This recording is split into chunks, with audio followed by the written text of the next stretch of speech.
भगवान बिरसा मुंडा की जन्म जयंती है भगवान बिरसा मुंडा, जिनकी हुंकार से अंग्रेज थर थर कांप उठे, जिन्होंने स्वतंत्रता के 47 साल पहले झारखंड के वन क्षेत्रों से अंग्रेजों के खिलाफ स्वतंत्रता की हुंकार भरी थी, उलगुलान खड़ा कर दिया था आजादी का आंदोलन। हम भगवान बिरसा मुंडा की जन्म जयंती पर टंट्या मामा की युवा संतानें यहां पर है। भगवान बिरसा मुंडा और टंट्या मामा ने अपने जीवन का सर्वोच्च बलिदान मां भारती के चरणों में समर्पित कर दिया था।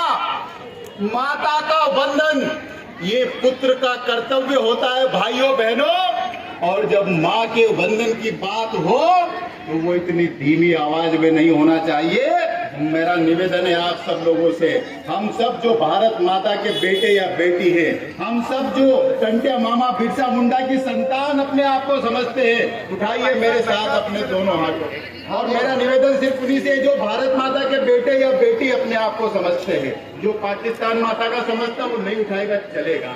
आप हाथ उठाइए, कोहनी से सीधा कीजिए, मुट्ठी को कस के बांधिए, श्वास को अंदर भरिए। हम भगवान बिरसा मुंडा की संतानें हैं, सीने को तानिए, श्वास को भरिए और पूरी शक्ति से बोलिए मेरे साथ, भारत माता की, भारत माता की, भारत माता की। टंट्या मामा अमर रहे,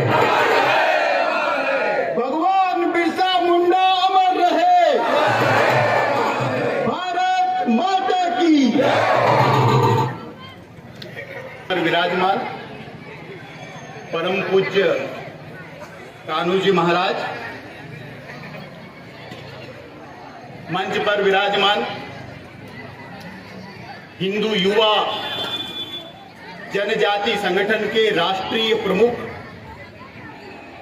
और केवल अपने झाबुआ नहीं तो इस पूरे हिंदुस्तान के नौजवान वनवासी युवाओं की आवाज, यह आज पूरी जिम्मेदारी के साथ मैं चंद्रशेखर आजाद की जन्मभूमि पर खड़े होकर के कह सकता हूं कि एक जमाने में इसी झाबुआ से एक नौजवान दिल्ली की संसद में जाकर के दहाड़ा था। वो सिंह था, उसका नाम दिलीप सिंह था। वो सिंह की तरह दहाड़ा था वनवासी जनजातियों के अधिकारों के लिए, पैसा एक्ट के कानून के लिए, हमारे वन भूमि के हक और अधिकार के लिए। अगर दिलीप सिंह जी की कोई आने वाली उनके जो सपने हैं उसको साकार करने की छवि अगर मैं किसी के पास, किसी के भीतर देखता हूं तो वो हमारे युवा कमल डामोर जी के भीतर में। दोस्तों, कमल डामोर जी आज इस राष्ट्र के खिलाफ जो लोग भारत को खंड खंड टुकड़ों टुकड़ों में बांटना चाहते हैं,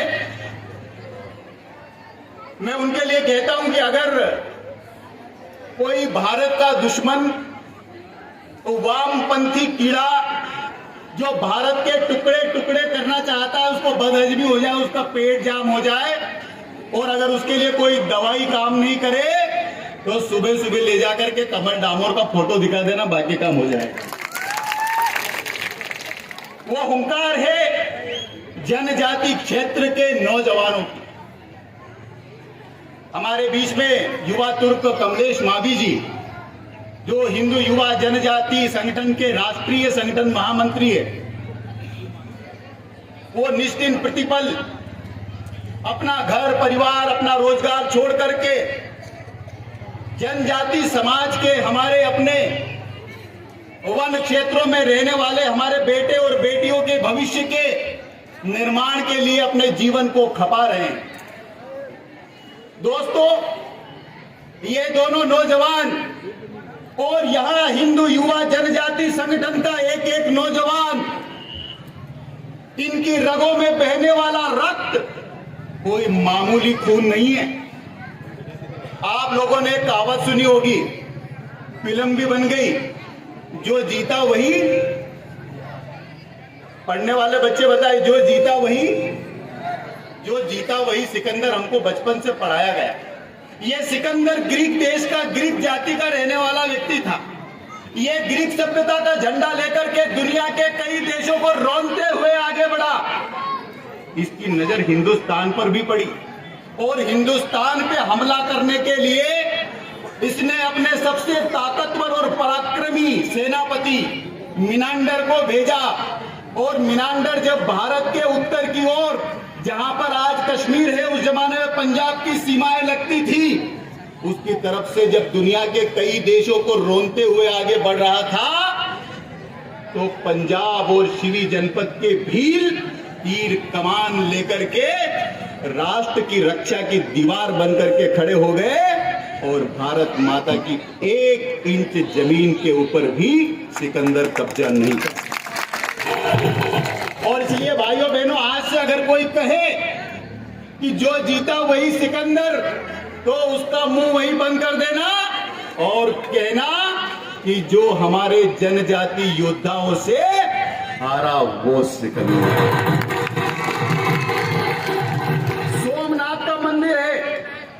सोमनाथ के मंदिर पर एक के बाद एक मुगलों ने आक्रमण किया। जब मुगलों का आक्रमण हिंदुस्तान पर होता था तो वो हिंदुस्तान की सत्ता को कब्जा नहीं करना चाहते। ये जो ईसाई मिशनरी के लोग हमारे क्षेत्र में काम करते हैं, हमारे कुछ बंधुओं को ऐसा लगता है कि ये धर्म परिवर्तन करवा लेंगे तो क्या हो जाएगा, ज्यादा से ज्यादा वोट बदल जाएगा, ज्यादा से ज्यादा सरकार इनकी आ जाएगी। सिर्फ सत्ता पे परिवर्तन करने के लिए ये काम नहीं कर रहे। इनके जो पूर्वज थे वो जब हमारे यहाँ पर आक्रमण करते थे तो सत्ता उनके हाथ में आ जाती थी, लेकिन वो खजानों पर आक्रमण करने से पहले हमारे मठ मंदिरों पर आक्रमण करते। महमूद ने आक्रमण किया सोमनाथ के मंदिर पर। 15वीं शताब्दी में दिल्ली के सुल्तान ने आदेश दिया, भगवान सोमनाथ के मंदिर को ध्वस्त करके उसमें जितने हीरे जवाहरात है उसको लूट लाओ। हजारों की सेना में दुर्दांत मुगल सैनिकों को लेकर के महमूद सोमनाथ के मंदिर पे आक्रमण करने के लिए चला तो गुजरात के गिर के जंगलों से अपने 300 साथियों को लेकर, मुट्ठी भर साथी, 300 साथी, कितने साथी? वेगड़ा जी भील, जो गिरनार पर्वतों के शान और वहां के सरदार थे, अपने 300 साथियों को साथ में लेकर के अपने से कई हजार गुना ज्यादा महमूद की सेना के सामने सोमनाथ के मंदिर पर तीरों को लेकर के, कमानों को लेकर के खड़े हो गए। एक तरफ महमूद के पास असला बारूद की खेप थी, हजारों की सेनाएं थी, इस पार सोमनाथ का मंदिर और सोमनाथ के मंदिर के सामने वेगड़ा जी भील अपने 300 साथियों के सामने लेकर के दीवार बन के खड़े हो गए। 11 दिन युद्ध चला। 300 लोगों ने भूखे प्यासे बाबा सोमनाथ के मंदिर की रक्षा करने के लिए अपने से कई हजार गुनी सेना के सामने तीर कमानों से संघर्ष किया भाइयों बहनों। और 11वें दिन जब तक आखिरी तीर, आखिरी भील और आखिरी भील की आखिरी सांस रही, तब तक नापाक महमूद की सेनाएं भगवान सोमनाथ के मंदिर को स्पर्श नहीं कर सकी। कमल दामोदर जी से लोग पूछते ही संगठन की मनोभावना को मेरे पत्रकार मित्रों के सामने अभिव्यक्त करना चाहता हूं। हमारे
करके छोड़ेगा साथियों, ये हम प्रण लेंगे।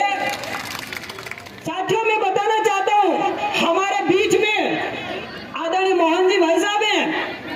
आप लोगों को इतना गहन, इतना गहरा इतिहास बताएंगे और देश में हमारे जनजाति बंधुओं का, हमारे जनजाति क्रांतिवीरों का क्या बलिदान है, क्या हमारी गौरव गाथाएं है, क्या हमारा स्वाभिमान है, ये हम मोहन जी भाई साहब के वाणी से सुनेंगे। अभी इससे पूर्व हमारे बीच में आदिवासी समाज के संत हैं जो घर घर जाकर धर्म जागरण का काम कर रहे हैं और धर्म जागरण में हमारी संस्कृति की रक्षा हो रही है साथियों।